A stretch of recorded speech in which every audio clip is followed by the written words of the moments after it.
Bapak Ibu Saudara-saudari yang terkasih, pada peristiwa Pentakosta, pada bacaan pertama tadi diungkapkan orang-orang yang percaya pada Kristus berkumpul.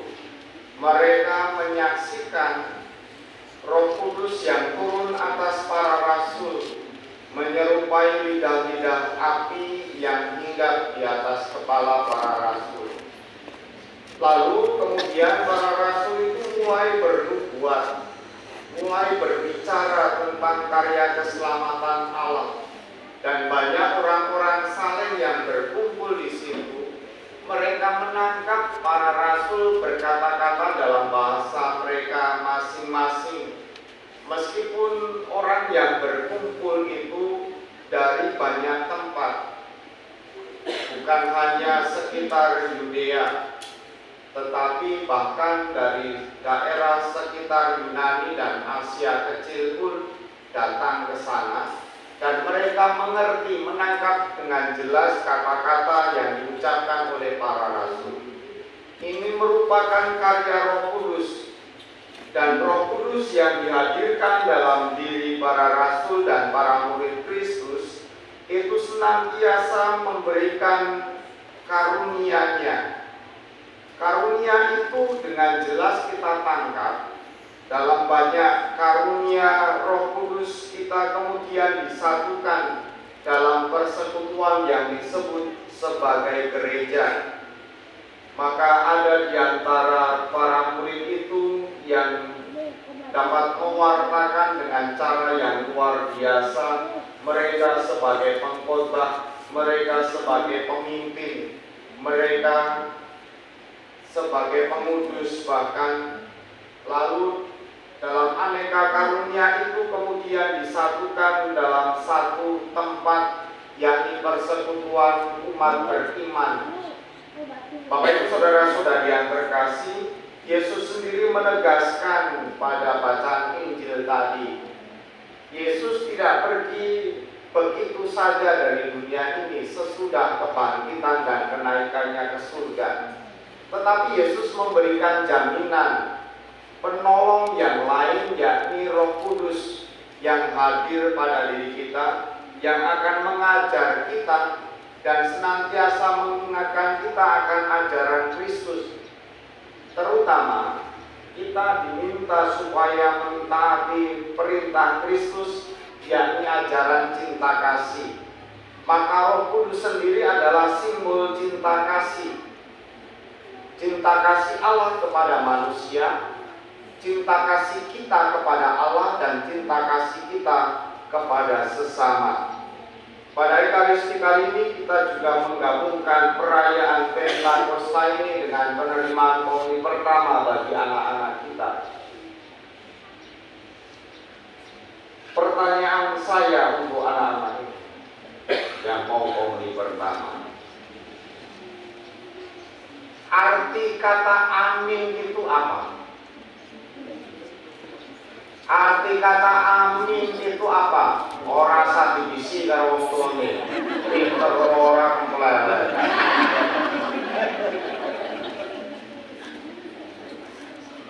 Amin itu apa? Artinya. Ya. Oke. Pro ngapur. Ya. Arti kata amin. Amin berarti rampung. Sembayangan rampung, gak macet.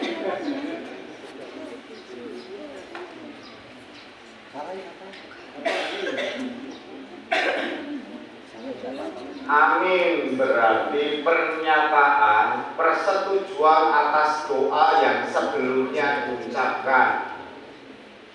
Singkatnya, kita setuju dengan doa yang sebelumnya diucapkan. Maka doa senantiasa ditutup dengan amin secara bersama.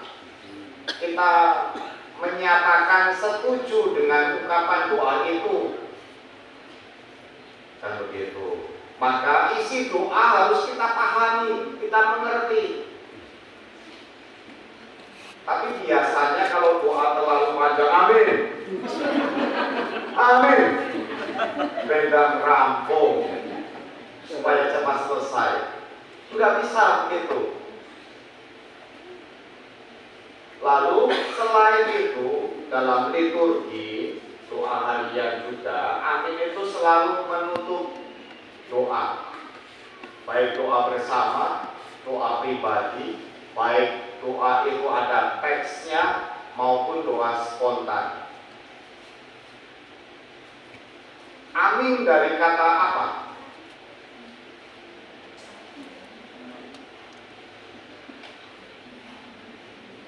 Amin dari bahasa mana?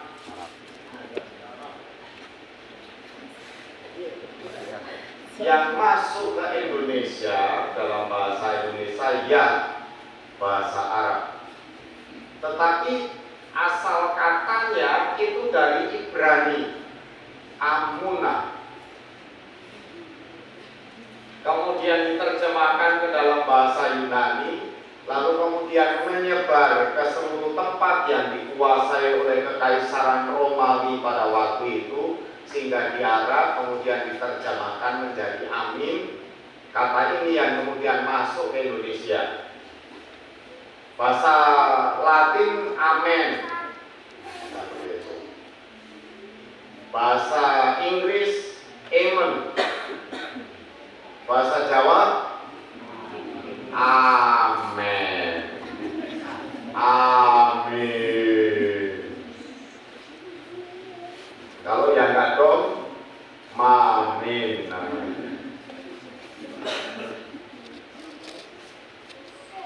Lalu ketika kita menyerukan amin, menyatakan setuju atas ungkapan sebelumnya. Demikian juga ketika kita menerima komuni, Anda, terutama anak-anak sekalian yang menerima komuni pertama, ketika Romo mengatakan tubuh Kristus, maka jawabannya amin. Karena menyetujui pernyataan bahwa yang diangkat oleh Romo adalah tubuh Kristus.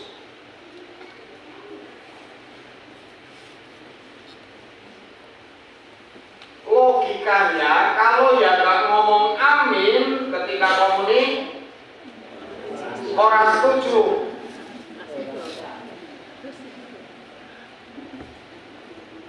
Itu ya.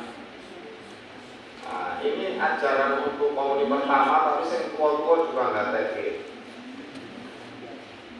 Kadang aminnya juga nggak keluar.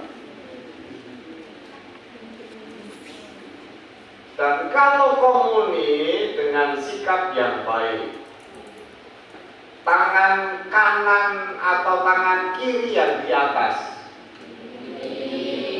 Kok kiri gak sopan? Hah? Kiri apa kanan? Kanan yang di atas. Urung komuni baru jawab. Kiri di atas maksudnya supaya tangan kanan kita mengambil tubuh Kristus itu kemudian menyantapnya. Bagaimana kalau sudah kadung, tangan kanan di atas, terus pulang balik, bingung lagi. Akhirnya diincup, nggak boleh diincup ya. Diserobot dari tangan Romo, nggak bisa. Bukalah tanganmu dengan sikap yang sopan dan sambutlah tubuh Kristus dengan sikap yang pantas. Ketika menyantap tubuh Kristus, boleh nyenggol gigi nggak? Boleh nyenggol gigi nggak?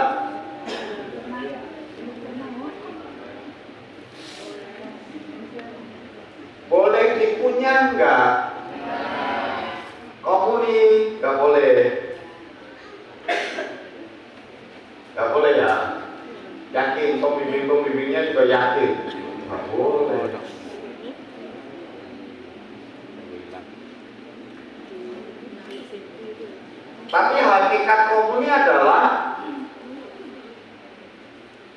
menyantap tubuh dan darah Kristus. Ya, menyantap, bukan mengemut. Ya, bukan mengemut, tapi menyantap. Seandainya senggol gigi pun gak dosa kalian. Dikunyah pun gak apa-apa, ning giginya jangan berlubang. Giginya bosok, dikunyah, nyumpel, lalu kalian ambil giting dari satu gigi, cuak-cuak, itu justru malah tidak menghormati. Ya. Maka untuk mencegah supaya kita tidak jatuh pada sikap yang tidak menghormati tubuh Kristus, sebaiknya tidak dikunyah. Tapi seandainya mau dikunyah dan giginya bagus, silahkan, tetapi dengan sikap yang hormat. Jangan kecap pula.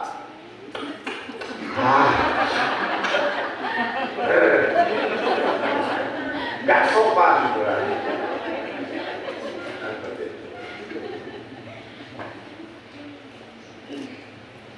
Bapak Ibu saudara-saudara yang terkasih, terutama anak-anak yang hendak menerima komuni pertama pada Ekaristi ini. Kalian hari ini menerima Ekaristi secara penuh dan lengkap, mengikuti perayaan Ekaristi secara penuh, karena sebelumnya belum penuh. Ketika komuni, kalian maju menerima berkat di dahi. Lalu ketika perayaan ini dan perayaan Ekaristi selanjutnya, Anda akan merayakan Ekaristi secara penuh dengan menerima komuni. Kapan kalian tidak merayakan Ekaristi secara penuh dan tidak komuni? Tahu maksud pertanyaan Romo? Hari ini kalian komuni pertama. Untuk selanjutnya kalian boleh komuni. Kapan kalian tidak boleh komuni? Kapan kalian tidak boleh komuni?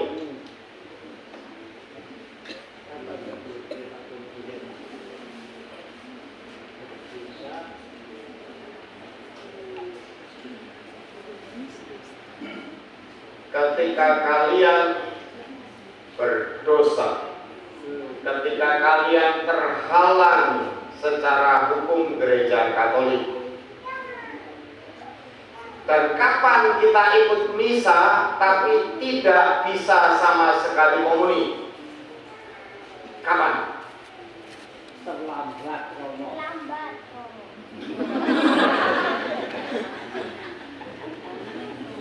Sejauh kalau kita masih mendengarkan sabda, masih diperkenankan. Tapi kalau telatnya jauh, ya nggak usah, parkir wae. Lalu kapan misa yang sungguh kita tidak bisa, tidak boleh, dan tidak mampu menerima komuni? Kita hadir dalam Ekaristi, tapi tidak bisa, tidak boleh, dan tidak mampu komuni. Kapan? Ketika misa requiem, kita ada di situ jenazahnya, ikut misa, tapi nggak bisa komuni, nggak boleh komuni, nggak mampu komuni.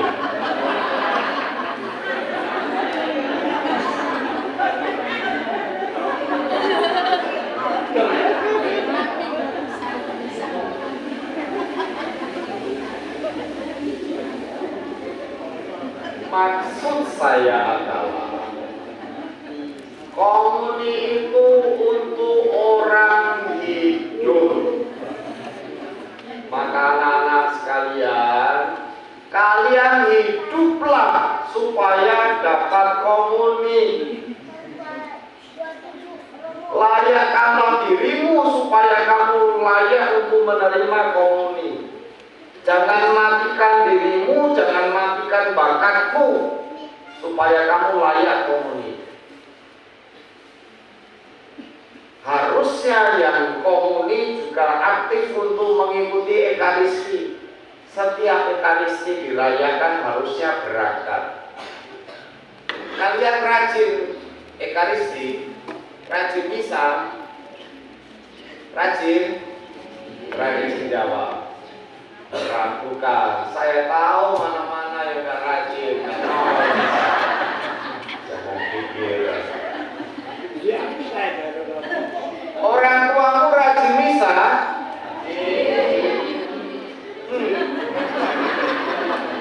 Pikirannya saya nggak tahu.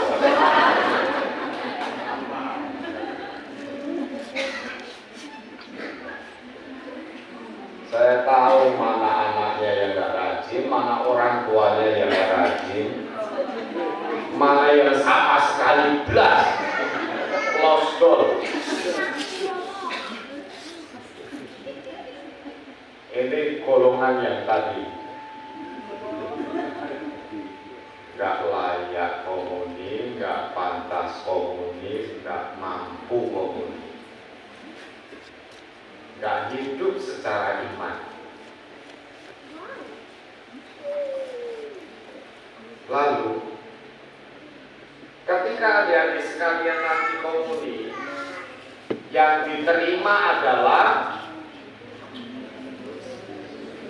tubuh dan darah Kristus. Maka tubuh dan darah Kristus itu disantap bersatu dengan tubuh kita, terserap dalam aliran darah kita dan daging kita. Maka kemanapun kita pergi ada Kristus dalam tubuh kita, dalam diri kita. Maka jangan main-main.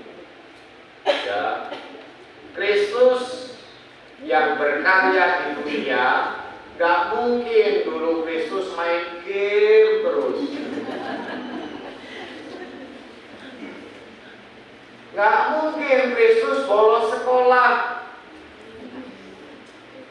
Gak mungkin Kristus males-malesan. Gak mungkin Kristus bangkongan, corokan, dan seterusnya. Maka Kristus yang kita sambut seharusnya menjadikan kita berbuat yang baik. Jangan ajak Kristus untuk berbuat curang. Sus, ayo nyontek sus. Bicara sama Yesus yang ada dalam hidup kita. Ayo jahil sama teman sus. Tidak mungkin bisa. Maka ajaklah Kristus dalam tubuhmu untuk berbuat baik, berbuat cinta kasih. Sebagai simbol pula penyertaan Roh Kudus yang kita rayakan pada hari raya Pentakosta ini. Maka syarat utama untuk menerima komuni adalah percaya bahwa yang dibagikan adalah tubuh Kristus. Gak cukup kalau misalnya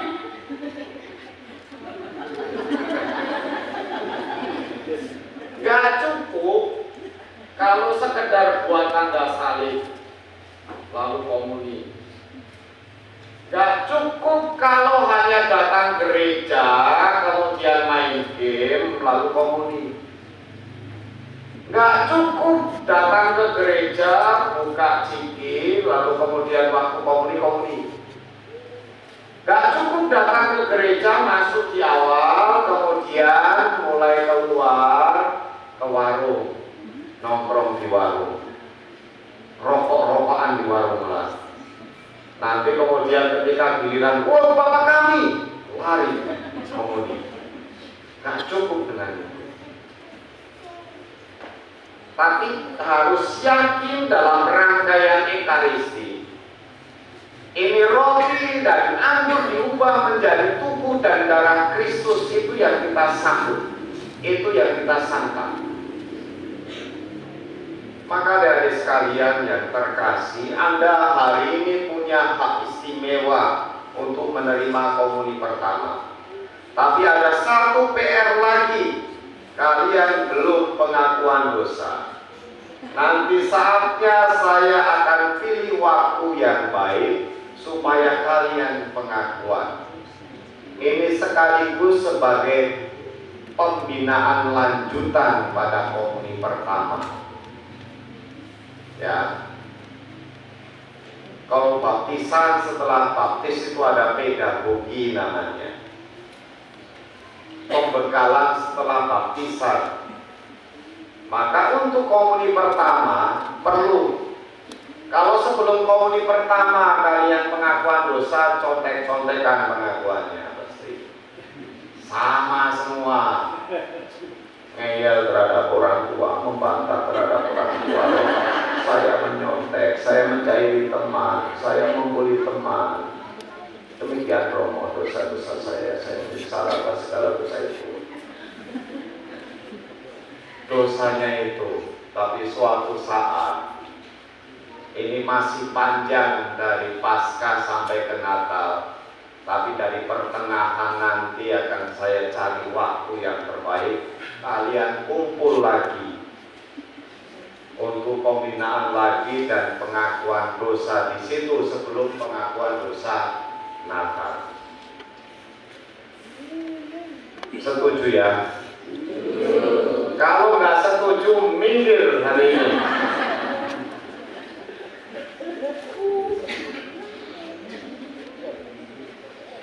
Setelah komuni pertama harus diwadahi dengan miskinan.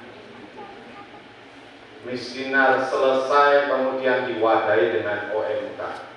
Jadi ada pembinaan yang berkelanjutan soal iman.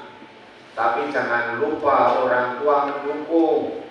Jangan hanya orang tua menyuruh anak tanpa ada dukungan yang berharga untuk mereka. Bapak Ibu Saudara dan Saudari yang terkasih, pada perayaan yang membahagiakan ini kiranya Roh Kudus tercurah atas diri kita dan terutama atas anak-anak yang kali ini akan menerima komuni untuk pertama kali. Terpujilah Tuhan kini dan sepanjang masa. Amin. Anak-anak yang tidak menerima komuni pertama, saya minta bergantian untuk berdiri di tempat dan menyebutkan nama kalian.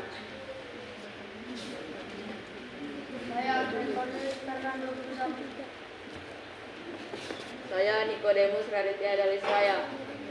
Saya Faustina Helen Sugukti. Saya Franciscus Hari Subianto. Saya Petri Janus. Saya Manuel Kasih Sumarmata. Saya Raka Daud. Saya Maria Leni Samika. Saya Lucius Putra Prayoga.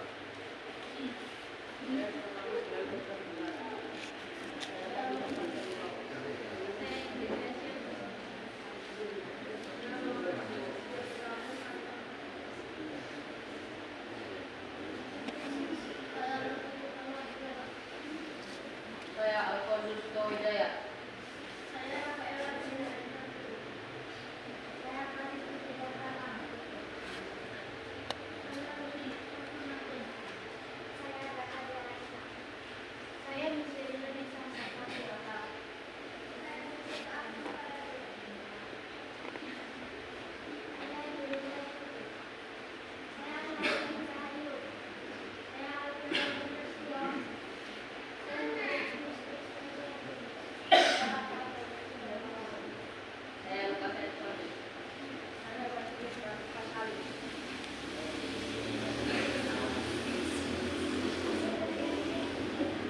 Saya Yusufina Mas.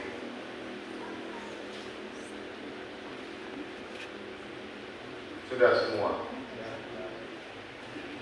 Baik saudara-saudari yang terkasih, marilah bersama dengan anak-anak yang hendak menerima komuni pertama ini, kita berdiri menyatakan iman kepercayaan kita. Aku percaya akan Allah, Bapa yang Maha Kuasa,